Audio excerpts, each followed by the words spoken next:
Hello aspirants, आप सभी का एक बार फिर से स्वागत है लेगेसी आईएएस एकेडमी की यूट्यूब चैनल पर। आज के इस वीडियो में हम डिस्कस करने वाले हैं एक कोर्स के बारे में जो पाकिस्तान की यूनिवर्सिटी में लॉन्च हुआ है। जी हाँ, और वो कोर्स है संस्कृत लैंग्वेज का। जी हाँ, तो जैसे कि इस वीडियो का हेडिंग है, इट इज अवर्स टू, मतलब कि ये हमारी भी है।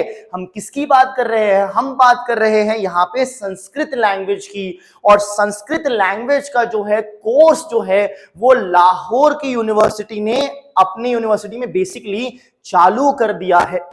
और ये जो चीज है ऐसा पहली बार हो रहा है पार्टीशन के बाद से, मतलब 1947 के बाद से ऐसा पहली बार हो रहा है कि पाकिस्तान की कोई यूनिवर्सिटी में संस्कृत पढ़ाई जाएगी, वो भी फॉर्मली, मतलब इनफॉर्मली, अनऑर्गेनाइज तरीके से, विदाउट बीइंग, बिना किसी प्रॉपर फॉर्मल कोर्स के पढ़ाई गई थी थोड़ा बहुत इधर उधर पाकिस्तान में। But for the first time, पहली बार 1947 से पहली बार ऐसा होगा कि संस्कृत लैंग्वेज जो है वो पाकिस्तान में पढ़ाई जाएगी। उनकी यूनिवर्सिटी में एक पूरा फुल फ्लेजेड कोर्स चालू कर दिया है संस्कृत को लेकर।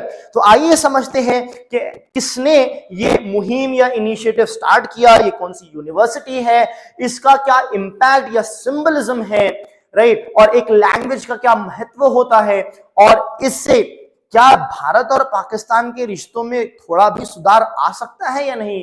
ये सारी चीजें हम डिस्कस करेंगे आज के इस वीडियो में। तो चलिए शुरू करते हैं अबाउट द न्यूज। तो ये है Lahore university of management sciences, that is looms. इसने चालू किया है 4 credit course on Sanskrit. Sanskrit पे एक कोर्स चालू किया है, बिकॉज ऑफ विच, जिसके वजह से ऐसा हुआ है कि पहली बार पार्टीशन के बाद ऐसा पहली बार हुआ है कि संस्कृत लैंग्वेज जो है फॉर्मली पढ़ाई जाएगी किसी पाकिस्तानी यूनिवर्सिटी में। तो एक्चुअली में ये एक बहुत बड़ी बात है। अब किसने इसे शुरू किया है? जिसने इसे शुरू किया है वो है मिस्टर शाहिद रशीद, जो कि एक सोशियोलॉजिस्ट है और खुद संस्कृत स्कॉलर भी है।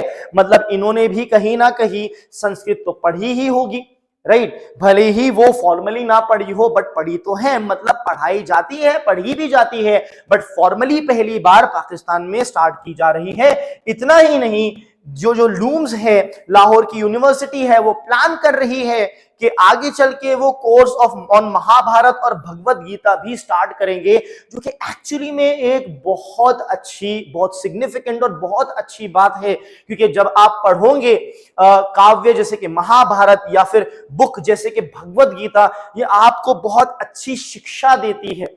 इज नॉट जस्ट, ये सिंपली किसी एक धर्म से रिलेटेड शिक्षा लेने की बुक्स या कविता नहीं है। इस बुक से या इस काव्य से या फिर इस बुक से कोई भी शिक्षा ले सकता है। जो इसकी टीचिंग्स है वो काफी ज्यादा इफेक्टिव होती है आपकी डे टू डे लाइफ में, आपकी एग्जामिनेशन लाइफ में, आपकी करियर लाइफ में। जस्ट फॉर एग्जांपल, निष्काम कर्म का जो प्रिंसिपल है भगवत गीता में कि आप कर्म कीजिए, फल की चिंता मत करिए, मतलब क्या, डिटैच करिए अपने आप को उस गोल से। उसी तरह से आप सभी को भी पढ़ाई करनी चाहिए। एक बार सोच लिया, ठीक है, गोल मिलेगा, फल मिलेगा, ठीक है, फेयर इनफ, बट हर रोज इसे सोचने की जरूरत नहीं है। वो सोचोगे तो अपने ऊपर प्रेशर आएगा। डिटैच करिए और फुल फोकस करके आप पढ़ाई करिए। तो बस ये एक सेंटेंस में बहुत सारी टीचिंग है, सोचिए पूरी बुक में क्या होगी। तो ये शायद रियलाइजेशन वहां के कुछ स्कॉलर्स को हो रहा है, जिस वजह से अभी उन्होंने संस्कृत चालू करी है और आगे चल के महाभारत और भगवत गीता भी का भी कोर्स चालू करने वाले हैं। तो आइए अब देखते हैं कि इसका इंपैक्ट क्या हो सकता है और क्या ये इंडिया पाकिस्तान के रिलेशन में कुछ भी तरीके का सुधार ला सकता है या नहीं। आगे बढ़ने से पहले इंपॉर्टेंट अनाउंसमेंट, नए कोर्सेज जो चालू हो रहे हैं लेगेसी आईएएस एकेडमी में, उसके बारे में, जहां हर एक बैच में 40 या उससे कम स्टूडेंट्स रहते हैं। न्यू बैचेस की स्टार्टिंग डेट्स ये है, जो कि रेगुलर बैचेस, और ये है वीकेंड बैचेस, जो कि वर्किंग प्रोफेशनल या कॉलेज गोइंग स्टूडेंट्स के लिए बहुत ही सुविधाजनक होता है। यहाँ पे आप एक्सपर्ट्स ऑफ यूपीएससी जो है उनसे सारे सब्जेक्ट्स कॉम्प्रिहेंसिवली पढ़ने वाले हो। बहुत सारा एडवांटेज आपको मिलेगा, कुछ जो आपके स्क्रीन पे है, जैसे comprehensive coverage of syllabus, one on one mentorship, doubt solving session teachers के साथ जिन्हें आपने अभी देखा। जी हाँ, रैंडमली कोई भी टीचर नहीं, जैसे काफी सारे ऑनलाइन प्लेटफॉर्म्स करते हैं, नाम किसी का बट एक्चुअल मेंटरशिप किसी भी रैंडम इंसान से, ये यहाँ पे नहीं होगा आपके साथ। Regular interaction with the educators, daily mains answer writing practice, test series provide की जाएगी ऑफ कोर्स फॉर प्रीलिम्स और मेंस दोनों के लिए, ताकि लेगेसी आईएएस एकेडमी बन जाए आपका वन स्टॉप सॉल्यूशन। और 360 डिग्री अप्रोच करंट अफेयर्स की, जहां पे पूरे हफ्ते भर का करंट अफेयर्स जो है वो लाइव क्लासेस के थ्रू कवर कराया जाएगा। तो आपको अगर एनरोल करना है, आप स्कैन कर सकते हैं इस क्यूआर कोड को, डाउनलोड कर सकते हैं हमारी ऐप, या फिर लॉग ऑन करिए वेबसाइट पे, या फिर इन नंबर्स पे आप कॉल भी कर सकते हैं। चलिए आगे बढ़ते हैं हमारे इस वीडियो में। अब क्वेश्चन है कि भाई ये इतना सिग्निफिकेंट स्टेप क्यों है? सिग्निफिकेंट इसलिए क्योंकि संस्कृत जो है वो बड़े लंबे समय से एसोसिएटेड था पॉलिटिकली इंडिया और हिंदू आइडेंटिटी से। मतलब क्या? मतलब ये कि संस्कृत लैंग्वेज को पढ़ना इस तरीके से अज्यूम किया जाता था कि भाई हम हिंदू जो सभ्यता है या फिर हिंदू सिविलाइजेशन है या जो हिंदू रिलीजन है, हम उसको पढ़ रहे हैं। संस्कृत पढ़ रहे हैं मतलब हिंदुइज्म पढ़ रहे हैं, मतलब उनका धर्म पढ़ रहे हैं, मतलब उनके कल्चर्स को पढ़ रहे हैं। और इंडिया के धर्म को, इंडिया के कल्चर को, मतलब हिंदुइज्म को पढ़ रहे हैं, ये माना जाता था। जबकि ऐसा बिल्कुल भी नहीं है। ये संस्कृत जो है ये एक लैंग्वेज है। अब उसमें आप बहुत सारी चीजें पढ़ सकते हो। ऑफ कोर्स हिंदू धर्म के जो बेसिकली स्क्रिप्चर्स है वो भी आपको मिलेंगे संस्कृत में, बट आपको अपने आप को इन चीजों से लिमिटेड रखने की जरूरत नहीं है, आप बाकी भी चीजें पढ़ सकते हैं। Sanskrit is like a language, it is in fact a language जिसके तहत आप बहुत सारे और भी ज्ञान ले सकते हो in addition to knowledge of Hinduism. तो अब हो ये रहा है कि इसका रिवाइवल हो रहा है एक मुस्लिम मेजॉरिटी देश में, जो कि है पाकिस्तान, जो कि एक बहुत बड़ी बात है। अब इसके चैलेंजेस ये आएंगे कि रिलीजियस एक्सक्लूसिविज्म, ठीक है, तो यहां पे हो सकता है रिलीजन के नाम पे लोग बेसिकली इसके अगेंस्ट हो जाए कि नहीं भाई ये तो हिंदू धर्म की लैंग्वेज है, ये पॉसिबिलिटी हो सकती है।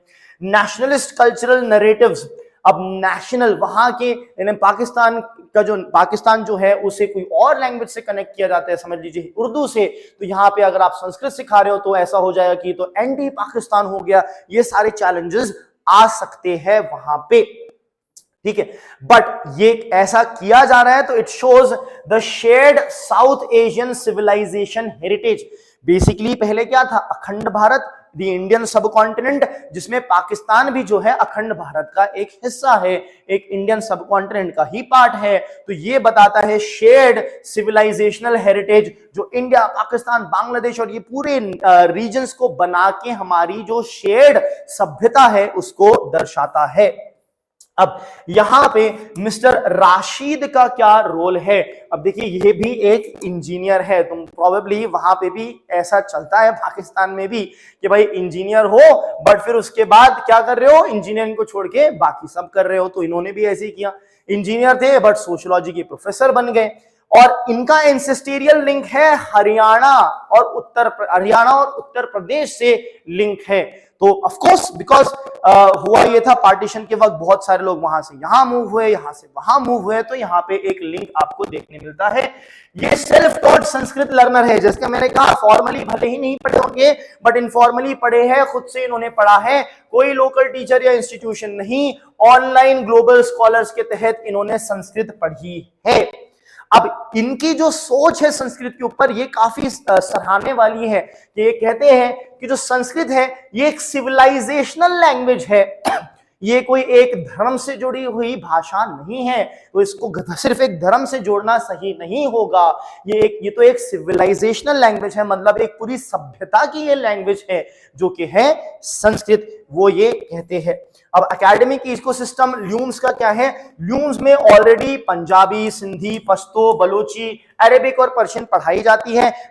जैसे हमारे हिंदुस्तान में एक पंजाब है, वैसे ही एक हिस्सा पंजाब का पाकिस्तान में दिया गया था, इनफैक्ट जो कि एग्रीकल्चरली और ज्यादा एडवांस भी था। तो ये सब लैंग्वेजेस ऑफ कोर्स वहां पे पढ़ाई जाती है। अब संस्कृत भी ऐड हो गई है, जिससे थोड़ा सा स्ट्रेंथन और फर्दर हो जाएगी कल्चरल एक्सचेंज की। ठीक है, अब कल्चरल एंड सिविलाइजेशनल आर्गुमेंट यहां पे देखें तो संस्कृत जो है एक बाइंडिंग लैंग्वेज है रीजन की, ये सारे रीजन को बाइंड करके रखती है, भले धर्म वाइज अलग हो बट लैंग्वेज जो है वो जोड़ सकती है लोगों को। तो एक ये कल्चरल मॉन्यूमेंट बन जाती है लोगों को जोड़ने के लिए। नाउ अब इसके तहत सॉफ्ट पावर और कल्चरल डिप्लोमेसी की जा सकती है। लैंग्वेज जो है रिवाइव कर देती है सॉफ्ट पावर, जहां पे इंटीग्रेशन होता है, कल्चरल एक्सचेंज होता है, तो आपका सॉफ्ट पावर जो है देश विदेश में भी जाता है। सो ये इंडिया के लिए भी अच्छी बात है। हालांकि ऑफ कोर्स हम चाहेंगे कि पूरी दुनिया में ये फैले, दूसरे विदेशों में भी ये फैले, बट हमारा नेबर जो कि फेमस है नॉन स्टेट अदर एक्टिविटीज के लिए, वहां पे भी अगर ये लैंग्वेज जा रही है और लोग इसको इंपॉर्टेंस दे रहे हैं, तो ये एक बहुत अच्छी बात है। ये काफी academic exchange, cross border research के लिए काफी स्कोप ओपन कर देगी। अब इंडिया पाकिस्तान का रिलेशनशिप जो है, हमारा जो रिलेशनशिप है पाकिस्तान से, वो एक डिप्लोमेटिक स्टैग्नेशन में है, मतलब डिप्लोमेसी के तहत आगे कुछ बढ़ नहीं रहा है, simply because of the state sponsored terrorism, जो कि स्टेट स्पॉन्सर्ड होता है पाकिस्तान के द्वारा, और वो उसके रिपरकशंस इंडिया में देखने मिलते हैं। तो जैसा कि हमारे काफी सारे डिप्लोमैट्स का कहना है, और जो कि सही भी है, कि टेररिज्म और डिप्लोमेसी साथ में कैसे बढ़ाए, कि आप एक तरफ हमारे भारत पे ऐसे अटैक्स हो रहे हैं और उसको आप प्रोपोगेट कर रहे हो, उसको फैसिलिटेट कर रहे हो, और दूसरी तरफ हम आपसे आके बातें करने लगे, तो वो एक चीज है। हाउएवर फिर भी काफी सारे डिप्लोमेट्स ये भी कहते हैं कि साइड चैनल डिप्लोमेसी का कभी भी ओपन रहना चाहिए। तो लिमिटेड कल्चरल एक्सचेंज एंगेजमेंट है अभी, तो हो सकता है इससे थोड़ा सा ब्रेक थ्रू मिल सके हिंदुस्तान और पाकिस्तान, या भारत और पाकिस्तान के रिश्तों को। भले ही अभी नियर फ्यूचर में ऐसा कोई ब्रेक थ्रू नहीं मिलेगा, बट एटलीस्ट वहां के लोग, वहां पे भी कई सारे लोग हैं जो कि हिंदू धर्म से भी बिलोंग करते हैं, वो भी फॉर्मली पढ़ के उनको भी एक्सेस इस लैंग्वेज की आसानी से मिल जाएगी। ये भी एक बहुत बड़ी बात है, और इसको कि एक धर्म से जोड़ के रखना भी सही नहीं है। तो बाकी धर्म के लोग भी इस लैंग्वेज को पढ़ सकते हैं, अपना नॉलेज बढ़ा सकते हैं, and it will be really great कि आने वाले दिनों में पाकिस्तान जो है महाभारत, भगवत गीता और ऐसे और कई जो आपकी बुक्स है, स्क्रिप्चर्स है, काव्य है, वेद्स है, इनके भी कोर्सेज खोलते जाए। धन्यवाद।